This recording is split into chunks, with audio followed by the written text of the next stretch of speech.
one aspect of the double life that I was leading, which is, like, I'm going to paint this really nice picture of a guy that, like, and I legitimately cared about what I was doing. And you were good at it. And I felt that I was good at it. I felt like I gave everything to it, but then I also had the other side that was bartender. I put myself around situations and people that I knew acted like me and acted alcoholically. Athletes, entrepreneurs, and those who've embraced the necessary change for the better. They've endured, discovered, rebuilt. But what about you? Are you waiting for life? Or is life waiting for you? This is the Come Up.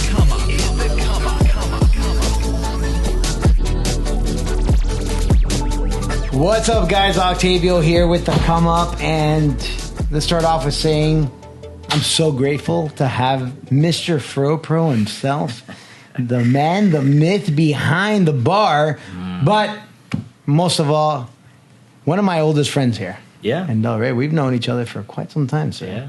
You've been down here a little longer than me, though. Yeah, just a little bit, though. Just a little bit. A little bit.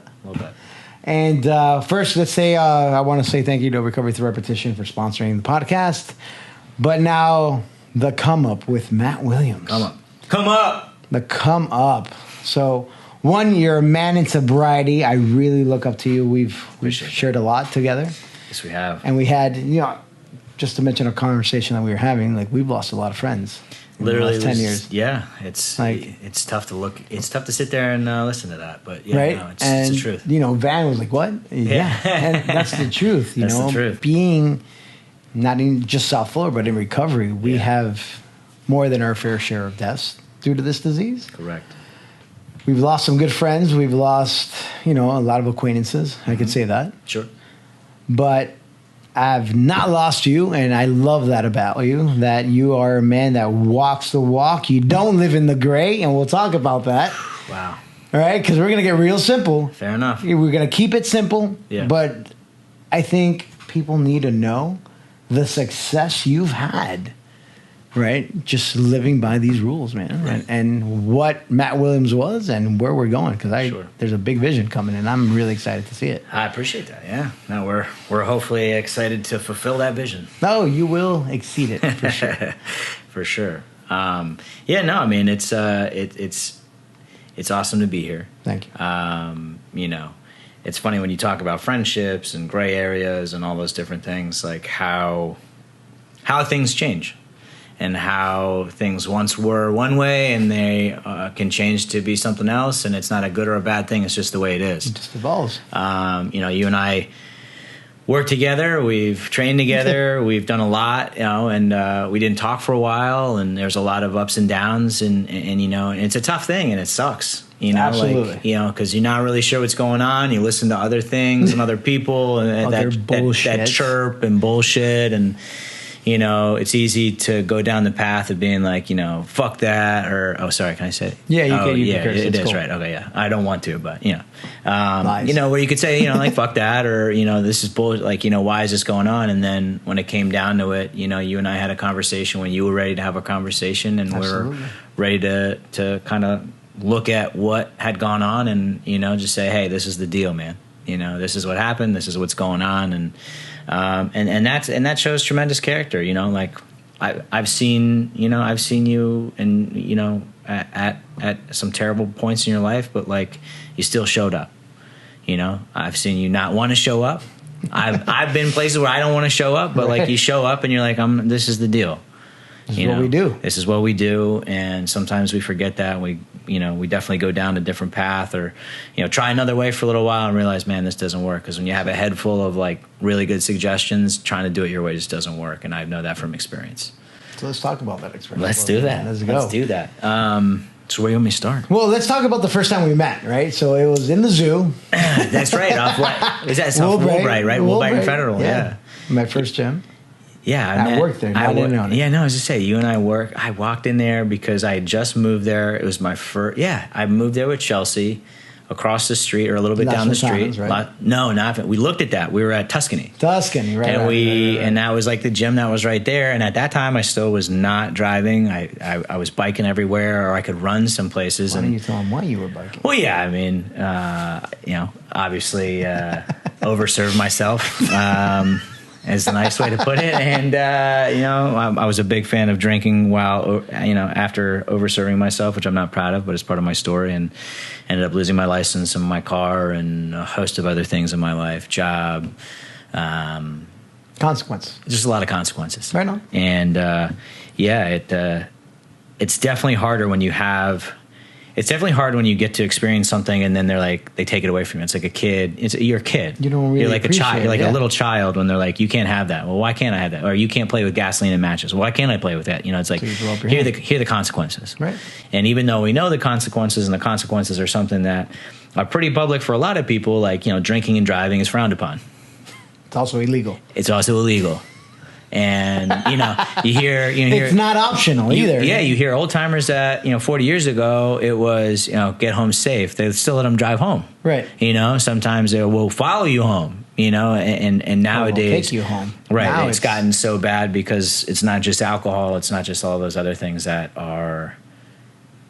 people are consuming. Right. So it can be even more intense than just a drink, which is, I'm not diminishing what alcohol does to people when you overserve yourself. However, losing all those things, I thought at that time, and I'm sure we'll touch on this too, was happening to me. And the world was, the universe was against me, and I worked so hard, and why is this happening? And, this sucks, and like, poor me, the whole pity party thing. And it ended up like, that was the first place that I moved. I moved in with Chelsea. That was our first location. Like, literally, we moved to Boynton. Because we found like this one place that we could afford. We had like no plates, nothing, nothing. Just like the stuff we had, and we moved into a 1-bedroom. And quickly you find out what you can go do and where you can go. I can run here. I can go to meetings here. I can go to meetings here. Radius of your life? Yeah, I can go to the gym here, and Publix was right next door. I could train. I could walk up the street and train at that like little league park. Right. You figured out how to maneuver, and that's where I met you. And I had heard. I feel like I had heard of you just because like you had been around here for a while, and I recognized you because someone was like, oh, that's where so and so trains, and I was like, oh, cool. And I think it was actually through Robin, probably, that I was like, oh yeah, like I think I know you because you know Robin, and you guys were just friends at that point, exactly. Like you guys weren't dating, you weren't married, you weren't having babies, you weren't. It was just, oh hey, this guy, and I met, and that's the thing. Like I knew Robin through an old neighbor, and our wives went to school together, right, and grew up in the same neighborhood. So it was just kind of like weird how that all came together. But yeah, that I remember we had a conversation. Our wives are the only one of 5 people that are born and raised in Boca. Still, so close. Chelsea came here when she was like 4. Well, that 5. Counts, right? There's like she was raised here, right? But it's funny when you talk about like, oh, where are you born? New York, right? And it's like, but it's crazy. The natives that are here, you like your wife, you don't come across them few and far very often. Absolutely, like a native Floridian, like a Chris James, I think Scott one too. Scott Russell. He's a native Floridian. No way. Wait, no. Why? Who am I thinking of that was born in Boynton? That's been in Boynton, or no, Deerfield forever. I can't remember. No. Crap. Well, let's keep it going. So we meet. Yeah. And we had baseball in common. We did. We talked about baseball. We talked about what you were doing. Yep. How I liked it. Like, should we play in some rec league? I was like, I'm definitely not. Nope. Nope. No more baseball for me. And then we just had a conversation, and it just grew from there. Yeah. Right. And then let's keep it going. So yeah, no, I think everything unfolded. You were a sober man in the community. I was just coming into the community at that point. I had gone through treatment myself in 2010, and we were over there in the end of 2010. So you're like 6 months sober. I was like 6 months sober, I think. Yeah, work in the first place on my own with the girl that I really liked, and she stuck by you. Yeah, she stuck by me, and saw something that I didn't, and that was a really big thing because a lot of people at that time, going from like running into one of your clients out there. It's like I shaved my face, just recently, and like I cut my hair, and it's like this is what I used to look like at all times. This is Mr. Williams. It's the teacher, shirt and tie, teacher, coach. One aspect of the double life that I was leading, which is, like I'm going to paint this really nice picture of a guy that like, and I legitimately cared about what I was doing.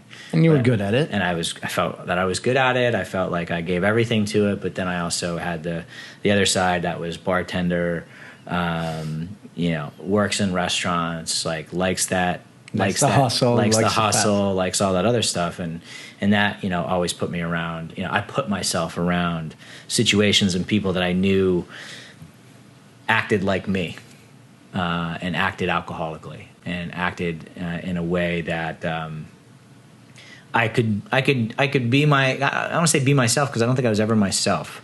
I was raised to be myself, and I was raised to do the things. My parents did an amazing job, and I had 2 older brothers, and we were raised to do things a certain way. And I think I got away from that, whether it's fear or whether it's putting on a mask, or like I want to be more important, or I want to pump this up or pump that up, or say this is that, or big things coming, or that thing's this, or this, that, and the other thing.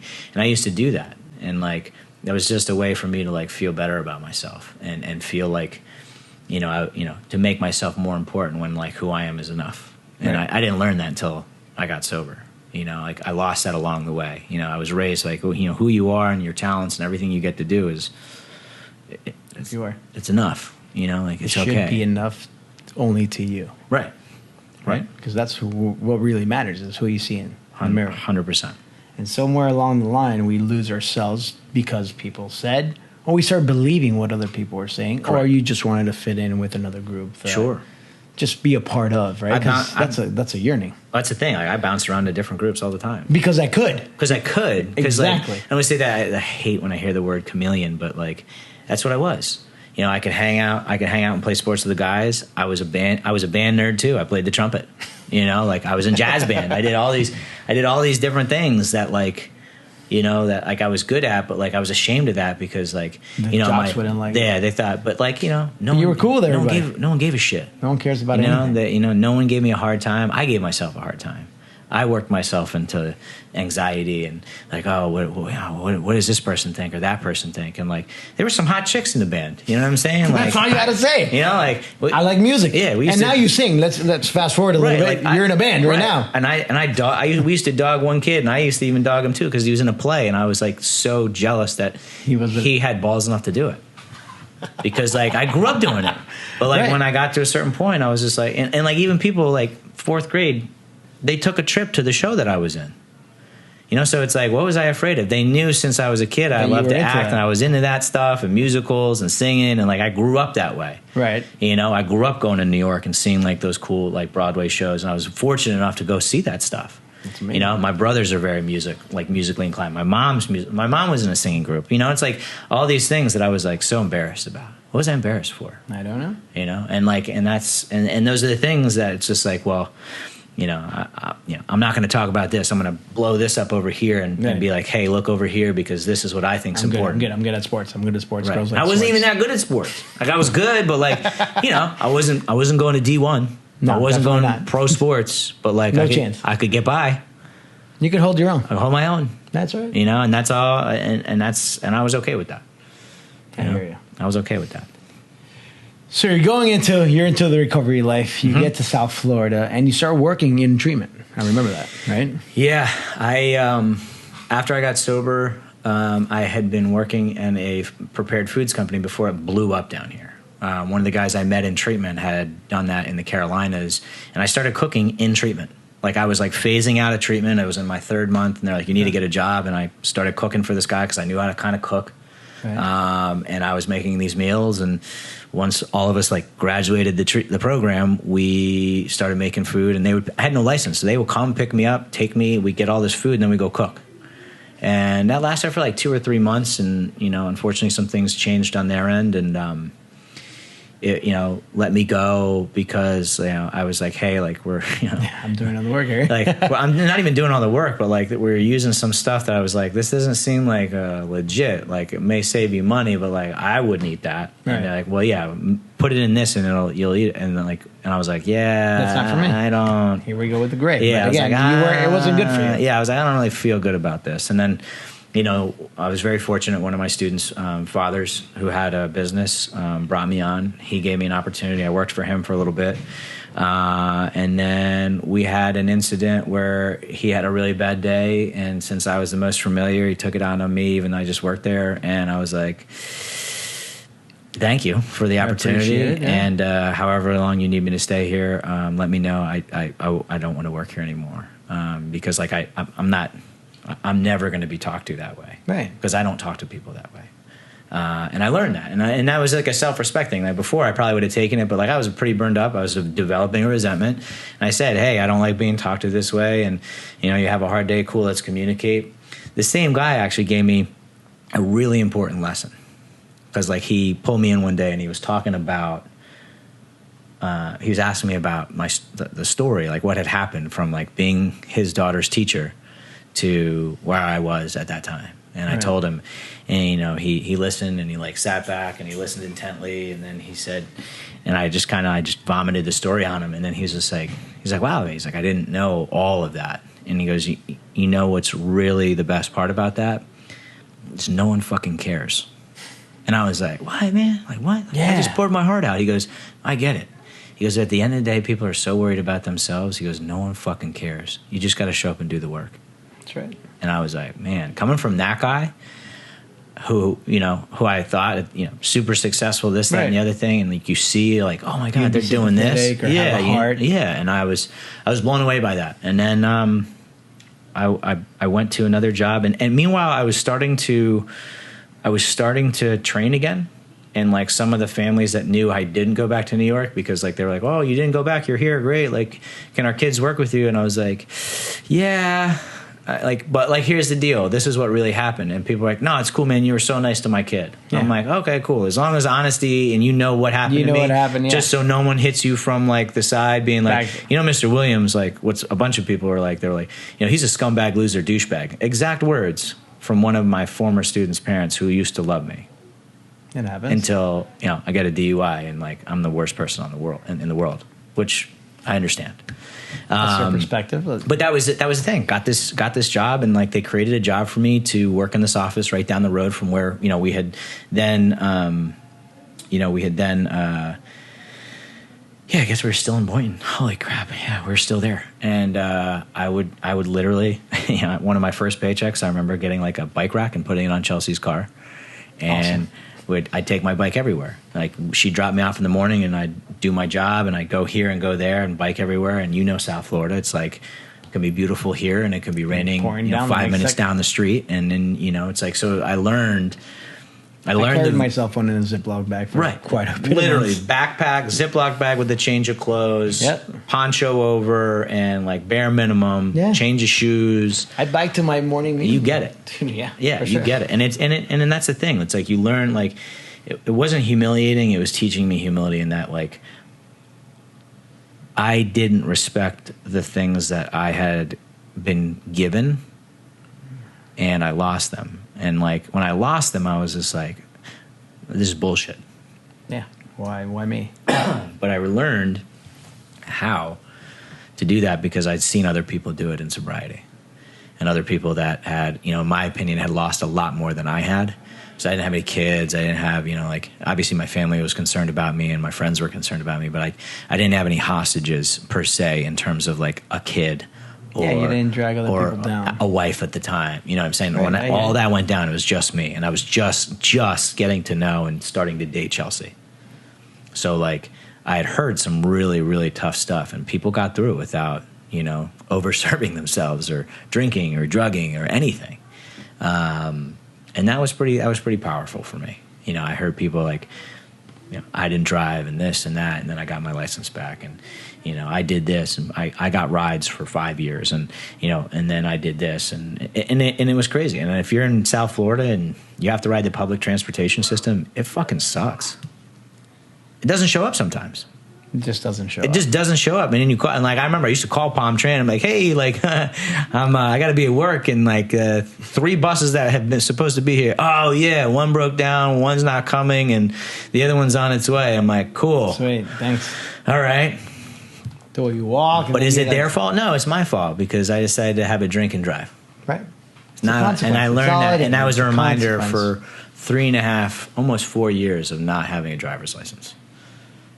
So, I'm not going to tell you not to drink and drive, but just understand that the alternative is pretty shitty. I agree. Unless you like live in New York City, and no one drives in New York City anyway, for the most part. Okay, I can live with that. I don't know. Not discounting that, but So you get this job, I remember, and you were like, hey, Oct, I want to really go into training. Mm-hmm. Remember? And I was like, dude, you got a gift. You're good at it. Mm-hmm. You got to step away from that other job. Yep. And it took you a while until you actually made, I don't know if you told me you made a list of do's and don'ts, and you were working at Slash at the time in the mornings, right? I remember I was the training, 5 and 6 a.m. I was doing the early morning classes. Which you packed. Yeah, I would hop on the bus, and it would drop me off on Atlantic, and I'd run to Slash's first location. I teach my classes, and then I would usually take the bus home or find a place to kind of like cool down and chill and change my clothes. And then I'd go into, at that time, literally, I had gotten the job working in treatment, which is the office, thankfully, was pretty close, block or 2 away. Right. And, I had been training on the side. I had met these guys. I had fallen through a couple times because they weren't really sure. And then when they opened, like 3 weeks after they opened, I went over there and I started saying, hey, I want to get back involved in this and do this like I used to. You went after it. Right. And, it was just for a while. It was Slash in the mornings, office job. And it was like different shifts. You know how the treatment center works. You're either early morning, midday, or night. And then there's overnights. That was terrible. And that was brutal. But it gave me time to really just be like, here's what I like, here's what I don't like, the do's and don'ts. This is what I want out of my life. I have this much debt from all this stuff, from my lawyers, from probation, for everything that went down to, I still got to pay off grad school for my master's. I still got to pay this off. And then it was like, those things started to happen. And those things started to be taken care of. So like, as you'd say, as I'm coming up, like all these things that are coming up are like starting to get taken care of because I'm putting in the effort. Right. And I was told, this is the effort business. You just have to put forth the effort. Like you can't just sit around and pray that like something's going to get done. You have to do it. You got to do the work. Right. So yeah, that's kind of how it worked out. And then I was starting to do, I was making these little like peanut butter snack bars for myself. So this is my favorite part. Right? Yeah. So and that was the thing. That was happening. That was your side hustle on the side hustle. Right, on the side hustle. And that started from when I was saying before, when I was biking. I would bike to different neighborhoods to the parents that wanted me to either tutor or train their kids in like, elementary, middle school. So it was like a combo deal. Like we go in, we do schoolwork for an hour, and then we work out for an hour. And it was just like, well, Matt, why do you bike here? I'm like, yeah, well, I'm a really healthy guy. It's Florida. I'm trying to get my cows in. And even saying that wasn't true. And right, it wasn't the real being. And I had to be very honest with the people who say, hey, I made some really stupid decisions a couple months ago. I bike here because I don't have a driver's license. And they're like, wow, okay. How freeing is that, though? And it's amazing because then people are like, okay. And it's like, I don't want that to, at first I was like, I don't want to tell them I don't want them to feel bad for me. I did it to myself. No, it's a consequence. But I want to be honest. Right. And I want them to understand. Or I don't want anybody to understand. I want them to know. Right. Because it would make me feel like I had been honest and through. So yeah, there was that side hustle, and I was making those snack bars, and when Slash opened, I say, hey guys, you mind if I like bring some of these in just to like see? And they're like, yeah. I was like, I don't want my name attached to it. I just want feedback, right. Because like the lady, I trained her daughter. She was like, you need to go test this, and like bought the websites I was like, I don't really have any money on this credit card, but she's like, don't worry about it. And she said, you can go test your product. And I was like, I don't really know what you're talking about. But for a while I sat on it. I sat in Boynton, like I'm looking at this kitchen. I'm like, it's like, there's no room, there's no space. I don't know what you're talking about. I just literally made like in a brownie tray for myself and wrapped them in Ziplocs and just took them with me. And that was the crazy part. You know, the guys were like, yeah, dude, like, give it a shot, see what people say. And people liked it. And one lady, and I share this all the time, one lady was like, hey, I'd love to try it, but I'm vegan. And I said, well, what does that mean? She said, well, I don't eat this, this, or this. She goes, you know, honey's okay, but like, you know, the protein that you're using, I was using whey. Right. Just because that's what you use. That's what I had, and it was super inexpensive. And then she's like, try looking into plant-based. And I looked at plant-based. I was like, wow, this is really expensive. I went to Vitamin Shop with a couple $100 I had saved up and bought all this stuff, and I started testing. And then I brought her a bar. I said, what do you think? She's like, wow, this is really good. What is in this? And I told her, and she's like, okay. She's like, guess what? I own a juice bar. Bring me 100. And I was like, I don't know how to do that. Like, I had one tray. I was like, I had one tray, and I can make about like 10 to 15 at a time, maybe, you know, if I was lucky. Right. And she's like, well, figure it out. Figured it out. You know, long story short, I went in there, gave her 100 bars. Was like, I walked in with like a contract that my lawyer friends had like given me, and I was just like, here. And she's like, Matt, come on. Like, let's get real. Yeah. Like, no. I'm giving you a shot. I'm giving you a shot. And I was like, yeah, I don't know what I'm doing. Right. I was very honest. I was like, I don't really know how this works. People are just trying to protect me, and that's cool, but like, I don't feel right. But like, I just, like, it was like a piece of paper, and I was like, here, you know, like, here you go, you know. Give me some money. Yeah, I was like, and she's like, you pay me? And then she's like, here's how it works. I'm not going to pay you yet. I'm going to sell these, and when I do, this is what I'm going to pay you. I'm going to pay you for each bar. And I was like, oh, okay, is that how it works? Like, and then I learned that was called consignment, and I was like, oh, okay, you know, like, cool. This is my first shot. Right on. You know, we don't do that anymore, but I learned that lesson the hard way. But yeah, no, it was cool. 3 days later, she's like, hey, great news, I sold out. I need 100 more. And hey, can you call my friend? She's opening a place in Delray. And that was kind of the birth of, like, you know, I literally wrote in a journal, like a little piece of paper, little binder, not even a binder. It was like a 3-ring. No, what was it? It was just like a spiral notebook that was like, you know, smaller than average. And I would write the date. I would write, you know, like Oct, 20 bars, chocolate, paid, check. That's how I kept track of stuff. Oh, well, it's the beginning, right? It's the beginning, you know. And checks and balances. Checks and balances. All right, like you know, like and all the while. I can't wait to hear the Chelsea version of that one, because no, well, that was the thing. Chelsea wasn't involved in the no, that's what I remember that. Yeah, so we're gonna get to it, because I love that part. Yeah, she was just like, you know, like, what are you doing? Yeah, it's a side hustle. Yeah, it's fun. Yeah, So then, FROPRO, I remember. Then you started wrapping them in wax paper and putting the logo. Yep. I remember that. Glad press and seal. One side was sticky, one side was not. Drop it in the non-sticky side. The 2 sticky sides folded together, stuck together nice, and then a little sticker on it. And I actually used to get the stickers from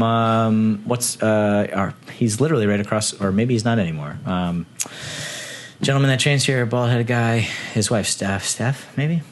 I don't know. Anyway, I bought labels from this lady that like could print dozens of them, because that was her business. And she was a friend of a friend. Angler? Yeah, exactly. Angler. Yeah, and she printed these little stickers, and I was like, wow, this is the biggest deal. Like, I got these, like, you know, I got 100 stickers on a thing, and I still have some of them.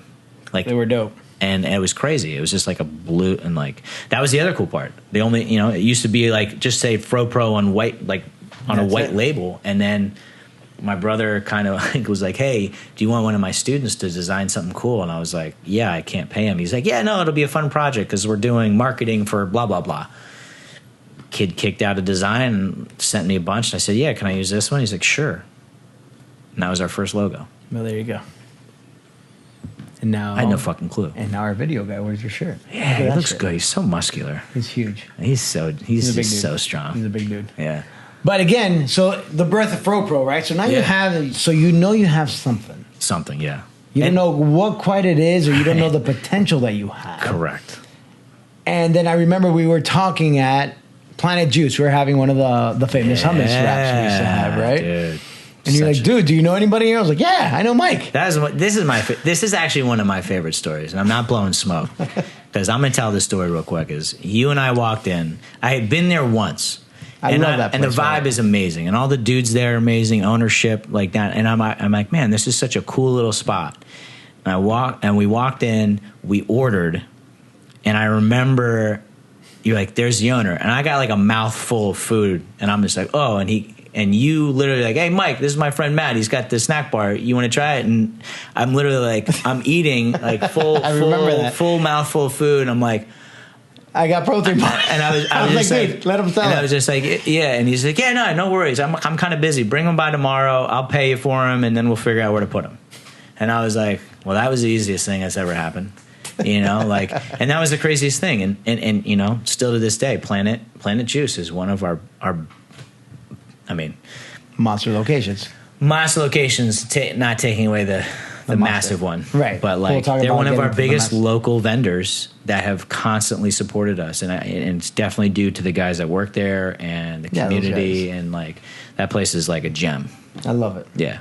You want to feel good about your day? Yeah. Shout out to Planet Juice and the boys there. We love you. Literally. The Planet Juice. What is it? What's their Instagram? Dem Planet Juice Boys or something like that? Dem Planet Juice Boys. Something like that? Yeah, it's great. I love them. Yeah. And they always, you know, there's like, some of them have come and gone in terms of like life, had kids and moved away. They moved away to Chicago. Yeah, Luke, Colorado. Matt. Yeah. Oh, yeah, Colorado, definitely. And they're all musicians. They all go to music festivals, drum circles. They do the whole thing. They love life. Yeah. They love life. I'm kind of envious of them a lot because they're like, hey, man, we're just surfing. We're going. We're leaving. Surfing and hanging out. Having babies. And now they just had babies and left. And now we still have Matt or Russell. You know, that's a weird story. In everybody, itself. If you know, it's Russell, but his real name is Matt. It's weird, but we love him too. Yeah. Good dude. Great people. Good dude. So then let's start the entrepreneurial side because this is great. So now you have a wax paper covered protein bar. Yep. That everybody loves. Like everybody's telling you, hey man, we need more. Right. Now you're balancing, right? Because you're still training full time at this point. Yeah, I'm still working in the office 5 days a week, 2 overnights, 3 regular shifts. So it was like weird timing. Training, I'm training a couple mornings and like sometimes I'm running over, and I had a couple like just like personal training clients. Right. I wasn't teaching classes, so I'd run out on my lunch break, train for 45 minutes, come back. You know, like even when with our friend from Blake, you know, like I would drive out, do a quick 30 minute show, come back, and people are like, where'd you go? I'm like, I just did a workout. And they're like, well, I'm like, that's what I do in my breaks. I'm doing other stuff doing other things that I like. Right. You know, so yeah, all those little side hustles and all those little things that I enjoy. We did work together. We did that as well. There's a lot of different things. Like the new upcoming trainers coming up and stuff like that. Absolutely. And and those are the things, man. Like there were sometimes like, you know, I'd be the one opening at this point I didn't have a kitchen yet. Right. And there was a kitchen at the admissions office. And when I would open, you better believe I'd be talking to people, and like then whenever there was not a phone call or anything I could do, I'd be rapping bars.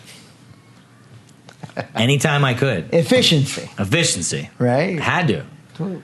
No one else is involved at this point. No Chelsea. No, there's no one else. Everybody that just kind of was like, okay, you know, good for you, man. Like that's cute. It's a cute idea.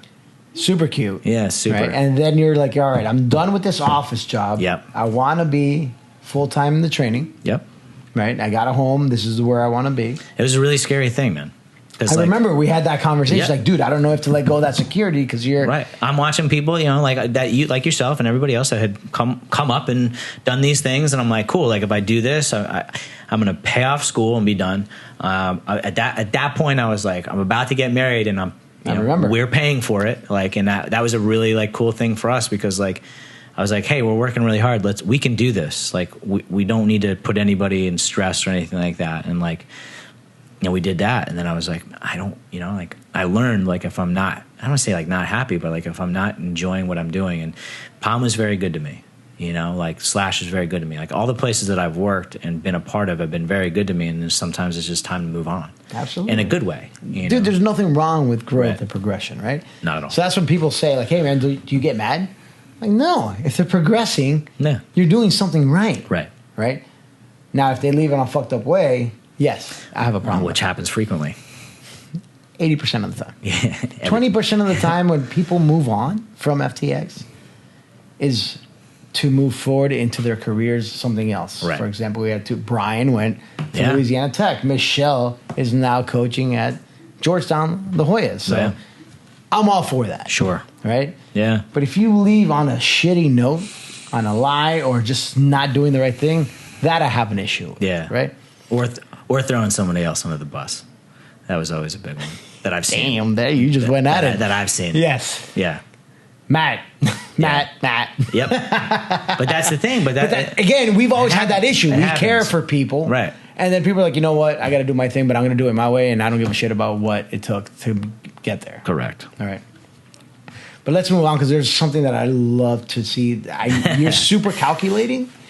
And you were like, dude, I don't know because I need to make a certain amount of money to pay my bills so I can feel safe. Sure. You love that. Yep. That you had that net and you forget about the office job and you take that leap and you become one of the hottest trainers around. You were that guy. You know, I remember, and you were surrounded by high trainers too. Yeah, high profile. At Slash, there's really, really high profile trainers, high energy guys. Yep. And you were one of them. Like, hey. It was fun. Yeah, that was your deal. And you really got good at your craft there. Yeah. But at the same time, and this is why, I don't say this much, but there's a lot of respect because not only do you master your craft as a trainer and earn the respect that I believe you deserve, FROPRO is coming up and quick. Yeah. You are no longer wrapping bars in wax paper. You get that awesome new packaging. Yep. You get the nutritional silver pouches. We went to silver pouches. Still had to open pouches and seal them. But that was dope. It was cool. Because people saw the progression of what, or not the progression, maybe the evolution of FROPRO. Yeah. Well, it was funny. The mom that initially was like the catalyst and being like, you should do something with this. I remember I brought the silver pouch that just had the logo that this kid had designed, and she was like, I know you want me to say good job, but it's not.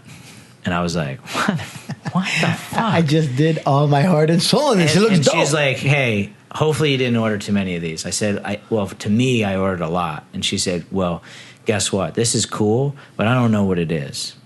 Exactly. I used to be able to see it. Now I don't see it. So I don't really know what's in this pouch. What is it?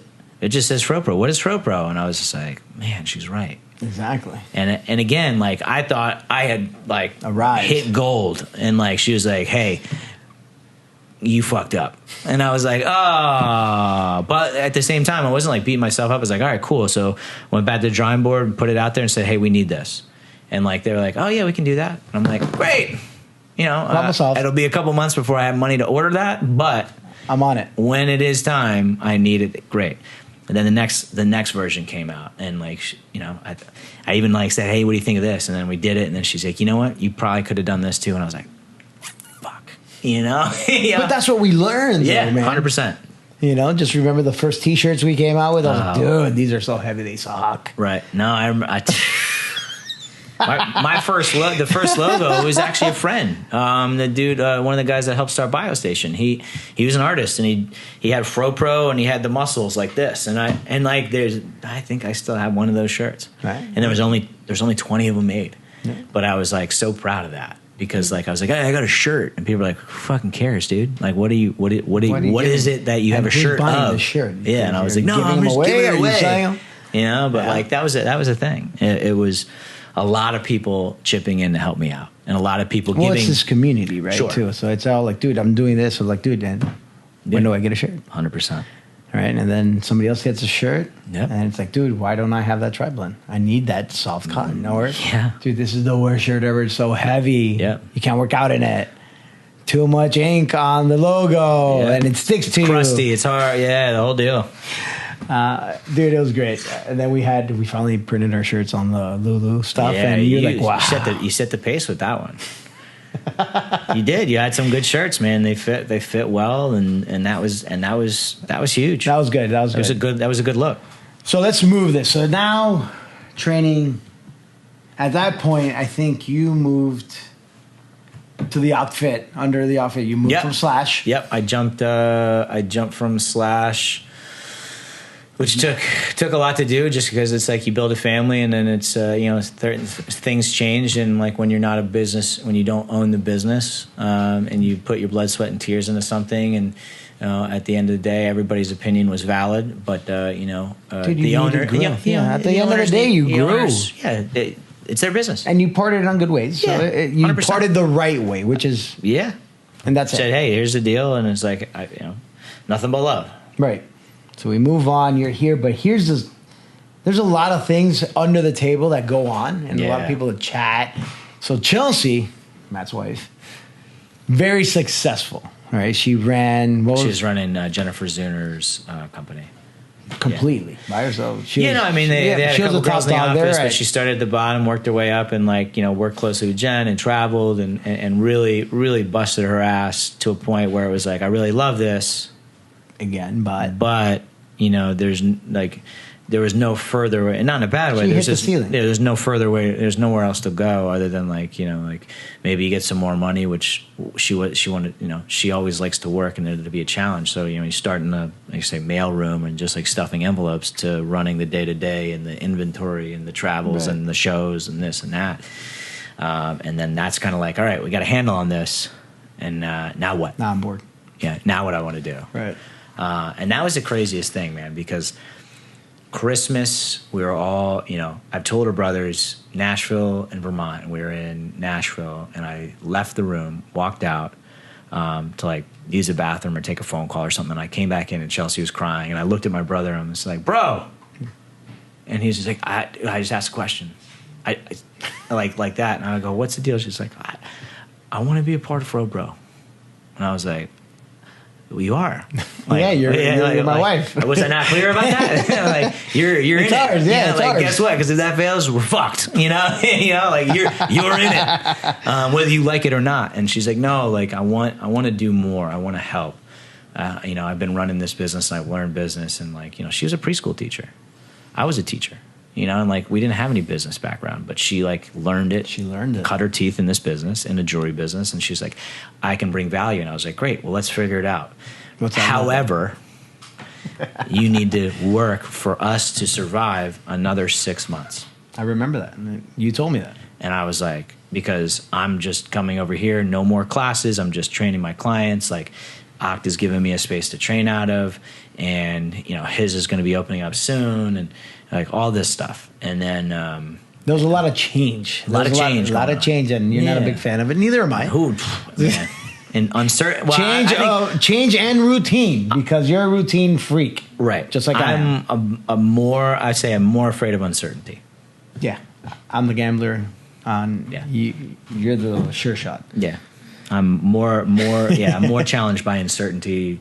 Not that I can control everything, but if I'm going to direct my attention here, it's going to be I'm going to maximize my clients and their experience. Absolutely. I'm going to maximize FROPRO and the experience that gives to people. And obviously none of that being ever able to happen if I don't maximize my sobriety and focus without 100%. That shit, I could attend to that. Absolutely, right? So here's the cool thing. So Chelsea takes over admin of FROPRO. Yeah, the day-to-day.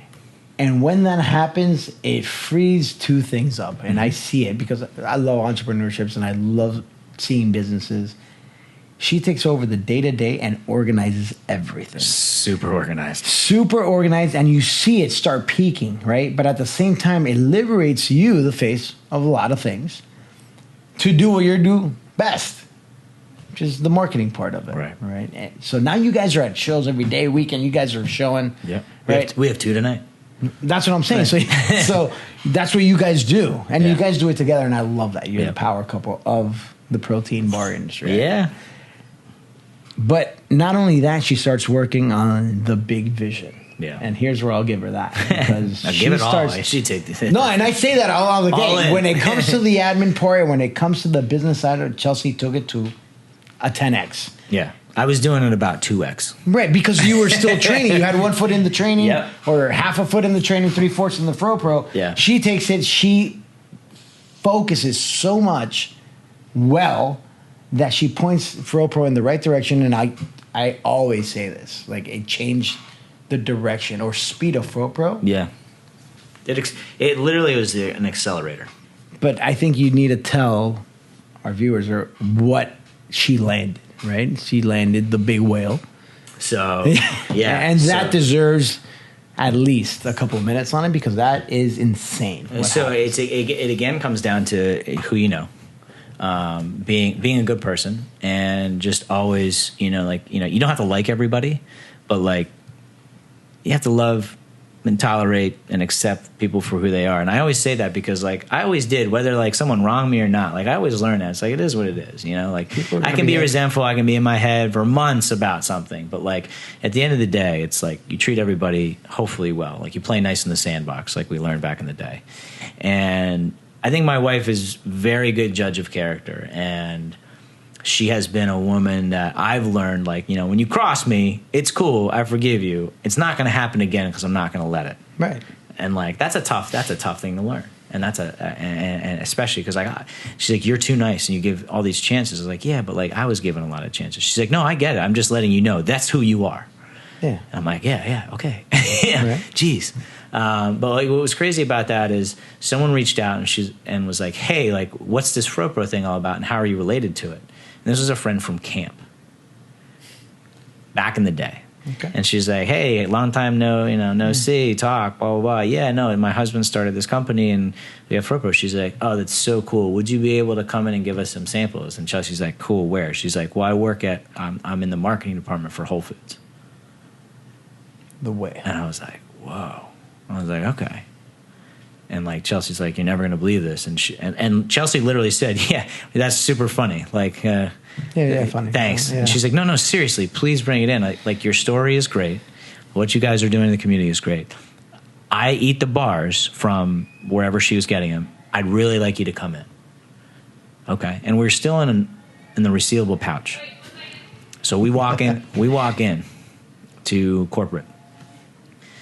And it was like, everyone was like, oh, it's your Shark Tank moment, you know? And, like, we sat there as a table of people, all just like, and what I'm doing is the Montgomery Burns from The Simpsons, where he's just like, excellent. It was just people with their like, their hands clasped or folded, or just sitting there and looking at us, and all these other products in the room, and they said, all right, go, you got 10 minutes. Chelsea leads off. We're talking. There's no facial expression. There's no nothing. There's, like, a couple nods. The product's in front of them. Chelsea finished talking. She's like, you know what? Better yet, why don't you try it? Just eat it. Like, you know, everyone says, what makes you, stand out? We make the bar ourselves. We control the taste. Try the bar. Start to see the faces soften. They're like, okay. Like, they're like, oh, this is really good. It's cool. Like, they're looking at the pouch, and you can tell, like, they don't like the pouch. Right. They think the silver is cool. Start talking a little bit more, and then she's just like, and then, like, she was talking, I was talking, and then she's like, just tell him. I'm like, what? She's like, Matt's not going to tell you. Matt's been sober for 6 years at this time, and he created this out of a necessity because he loved it, and it was something that he just pursued as a passion, and now we're here, and we don't know what we're doing. And people were like, there it is. There's a story. And I saw the one dude, and he was just like, he didn't smile. He acknowledged it. He processed it, and he was just like, I got someone very close to me that this is amazing. Okay. He goes, however, your packaging is garbage. We don't like this. The product itself is fantastic.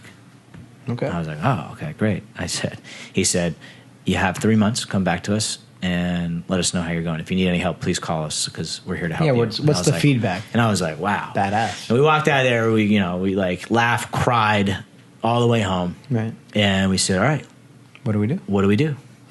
And we found, we found another package. We found a way to package it with being completely sealed. We made sure that we had everything spelled right and this and that and the other thing. And we came out with a new package. Went back to them. They said, this is great. Love that. However, we are so concerned with product quality.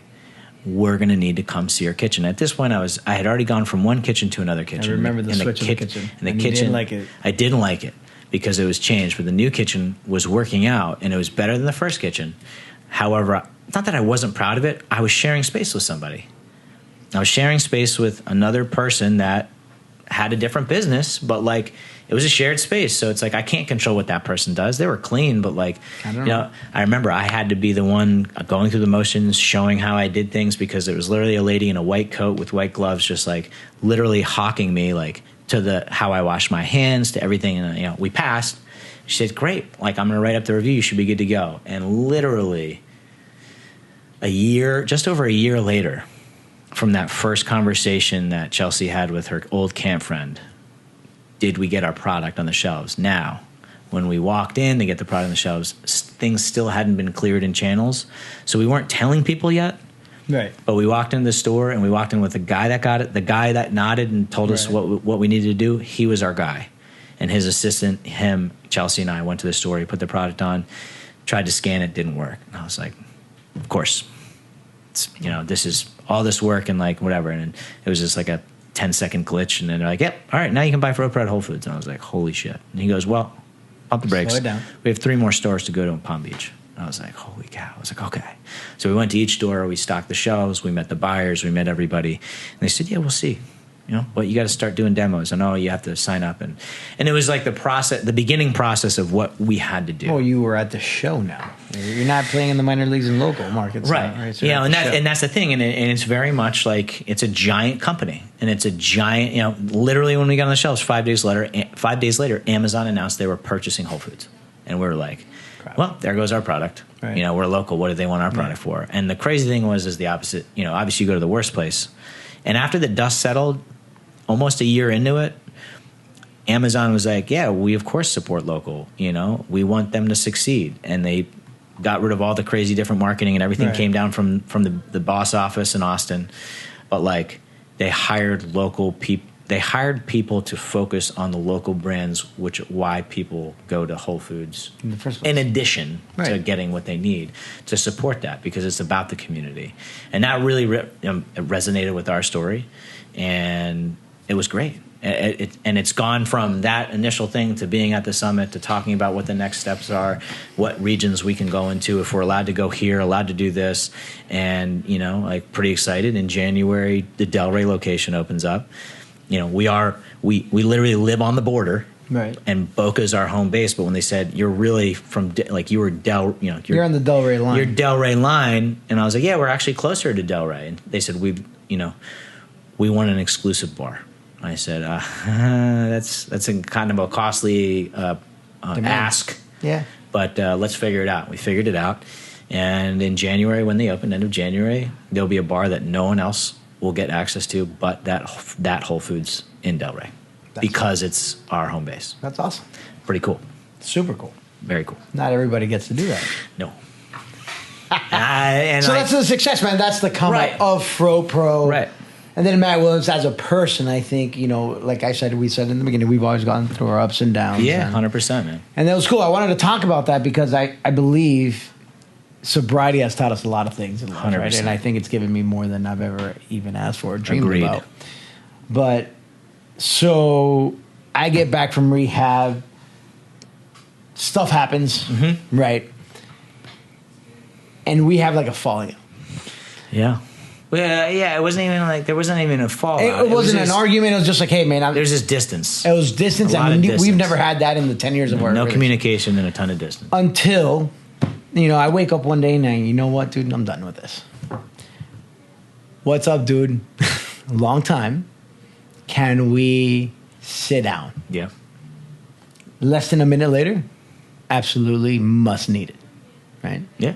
I was like, all right, tacos. Tacos. Tacos. You could mend anything over tacos, 100%. Right? Tacos or cigars, everything's good. Correct. And we sit down, man, and we're like, all right, let's start. I want to say this. I'm going to say my piece, you say your piece. Yep. And let's talk about what the hell happened. Because usually when men get together and something happens, it's shouting or alpha dominance. Yep. And I think the program of what we've learned how to live our lives has got to a point where, hey, man, this is what I feel happened. I think I let some outside bullshit get us to a point. Right? And then you're like, hey, man, that kind of is, but I see it as a whole other thing. And you were like, hey, man, I didn't feel that you came back and you were, and then I explained that I was just, dude, I'm laser focused on my buckets. And you're like, dude, I never even thought of that. Yeah. Right? We don't know what we don't know. We don't know what we don't know. And that just created a whole bunch of uncomfortable distance. Yeah. And of course, all the little mouths and little chirps. All the little chirps everywhere in Delray and Boca, like, yo, dude, I heard you got beef with Matt. It's like, nope. I was like, man, I don't have any beef with Matt. Right. I kind of love Matt. Yeah. But we just haven't, and then we have this conversation and people hear about the conversation. You know that, right? And they're like, dude, you made up with Matt? I was like, dude, we never. Yeah, it was a conversation. We had a conversation. Two sober guys having a conversation. Two sober guys cleaning the plate. Right. Of what happened. Yeah. What we perceived to happen. What we perceived that happened. How we felt. How we felt clearly. Right. And how it affected our situation as friends. Correct. We left with very happy bellies. Yeah. Solid tacos. Good stuff. That's your spot. Yeah. That's my spot. And then everything's good. Yeah. Now here's how it affects my life because I try not to be resentful. I go home. Well, actually, I didn't even go home. I texted my wife. I'm like, everything is perception, babe. Mm. She's like, why? Just had lunch with Matt. She's like, oh my God, thank God. Because I knew she knew that I was uncomfortable with the distance that had grown. And she's like, did you guys hash it? I was like, there's nothing to hash, but we talked it out and we're cool. She's like, that makes me happy. Yeah. Right? Because she loves you, right? Yeah. And it's funny because your wife and my wife used to ride together to school. Yeah. Carpool. Carpool buddies. The life. Yeah. But that's how it's evolved because at one point we could have been like, fuck this guy. Yeah, no, we were in the same room a couple times, and it was like, what's going on? It's weird. Super weird. It was very uncomfortable, and like, it's at the same time, it's like, typically it was in your house of business, and it's like, like I don't want to disrespect a guy like that, like I don't have to come around, or, but then I was like, but I'm here to support this, or everything that we stand for, or we'd be somewhere else, and it's just like, man, this is really fucking weird, right? And then you were at the epidemic. Yep. My birthday, and you shout me out in front of everybody, like, happy birthday to my boy Oct. I was like, oh shit. Yeah. It was great, and here you are on the come up. It's always been friends. We've always hashed it out, and we've always been good. Yeah. And I love, I love you. I love Chelsea, and I love FROPRO. I appreciate that, man. It's our number one seller here. Huh? It is. No, I love that, man. You started with 2, now you're with 4. Yeah. 4 little rolls on the vending. New flavors are on the come up. I can't wait. No, it's a crazy thing, man. Like, and we hang around all the same people. Yeah. Well, we see a lot of people that are, just getting the first couple of years of sobriety, getting their feet wet and learning what to and what not to do, and it's really cool to watch. It's funny. Like the guy that you have downstairs is a guy I used to work with, and I was like, dude, call Oct. He has space, man. That guy will fucking help you out. He helps everybody out, and look what's going on down there. He's killing it. He's killing it down there, and then you take over. Your business partner's crushing it downstairs. You got up. You came up here and transformed what's going on up here, and I pop in certain mornings when I was the only one here when I used to to train clients here, and there's like 15, 20 people running around, and I was like, at 6 a.m. shit. Yeah. I was like, all right, some wake up the sunners, or showing up to work out, and that's great. Another thing. We've always been early risers 100%. Too, right? Like I'm a 4:30 in the morning guy. You're like, yo, what are you doing? Like I know if I text you at 5:45.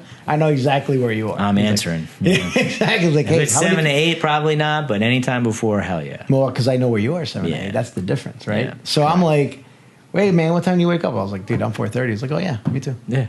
I actually slept at 6:30 today. How good was that? It was weird because I felt like I missed out on 2 hours. And that's why we wake up early, right? Because it's my time, right? It's my time to focus, get a head start because we're very time is oriented for me. Yeah, I don't want to say time is money, but time is everything. Like what you're doing with your time. It's like, are you doing stuff for? By the time 6:30 hits, I'm ahead of the game by most people that are at 10 or 11 or 12. Right. I've already done my list of to-dos are already done by 7. Correct. Right, and then everything else is bonus. Correct. All right, so yeah.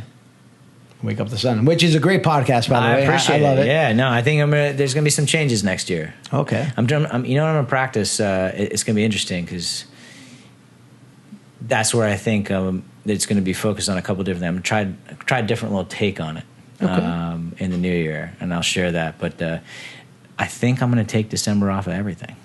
That's awesome, dude. Social media-wise. You're a big social media guy, though. Yeah. I need to take a break, I think. It's a lot. I don't do it. And again, it's like one of the guys that I follow said it and just said it in like a riff, and I was like, disappearing December. I dig it. That sounds really nice. That sounds really nice. It's a break, man. It's just it's a refuel. Yeah, right? and there's a lot of things that, like, when you went to a couple workshops this year, and it's like, have you done everything that you wanted to in those workshops? Maybe you have.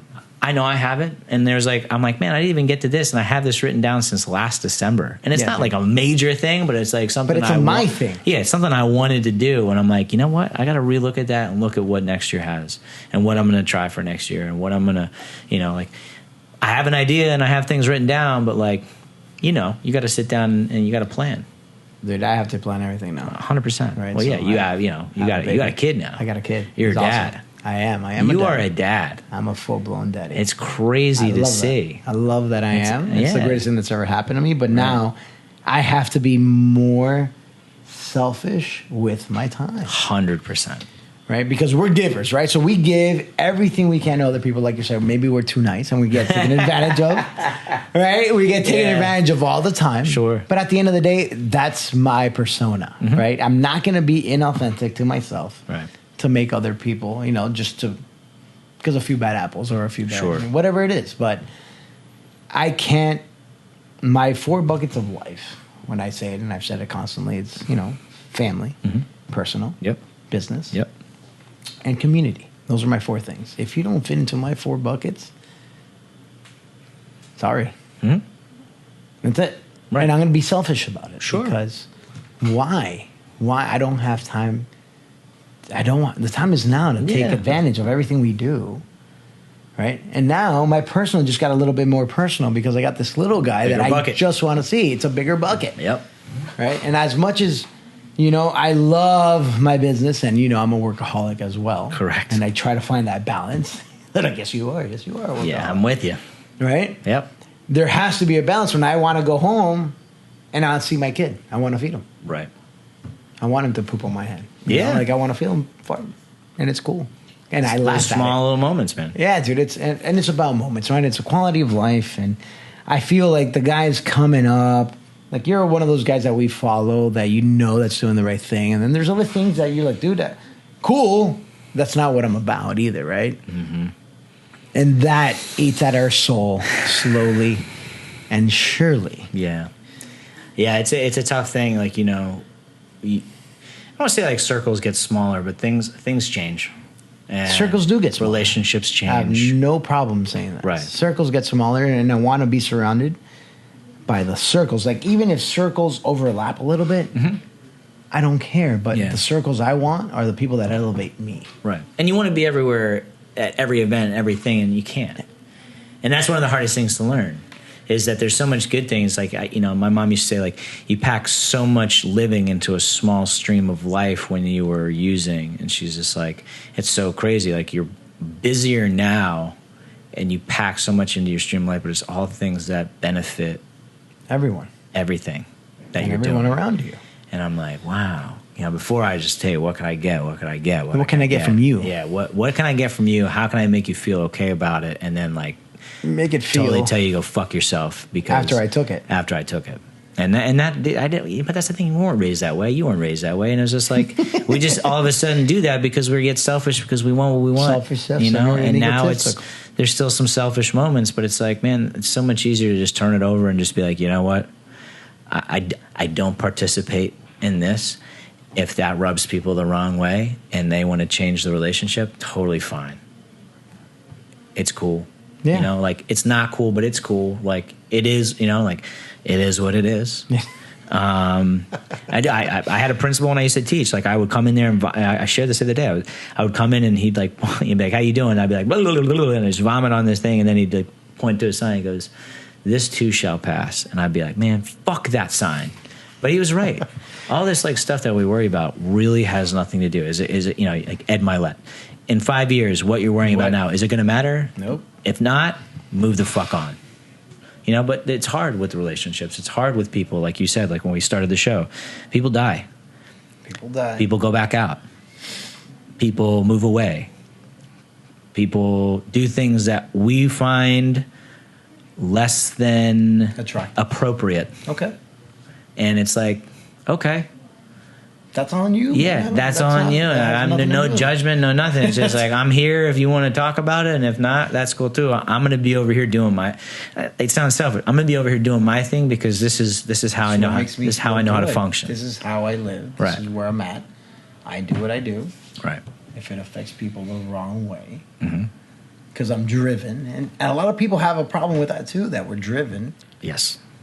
And we're motivated, and they don't understand it. Right. Sorry. Yeah. I don't like I used to apologize for that, and I don't anymore. Yeah. You shouldn't apologize for the hard work you put out there, the effort, the success, the it's like this is like, if you're going to take credit for the success, make sure you take credit for the failures too. Absolutely. Or just turn that shit over to the man upstairs and then whatever you want to call a higher power, and just be okay with like getting to do what we do today.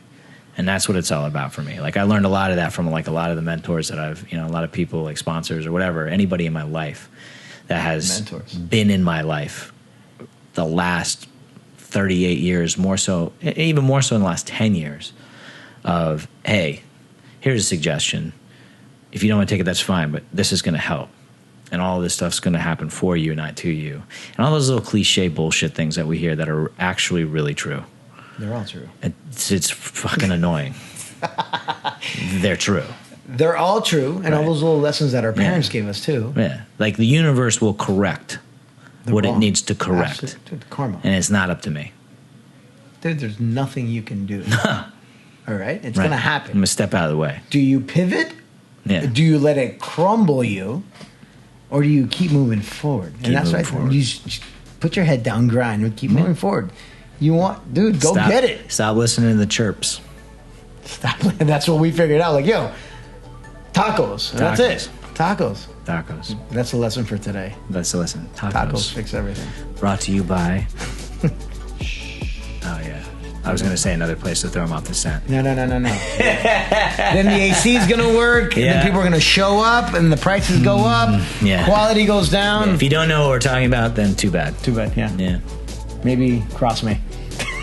And we'll fix it over tacos. Yeah, for sure. All right, man. And first of all, man, thank you for having me. Thank you. I love you. Thank you for having me, brother.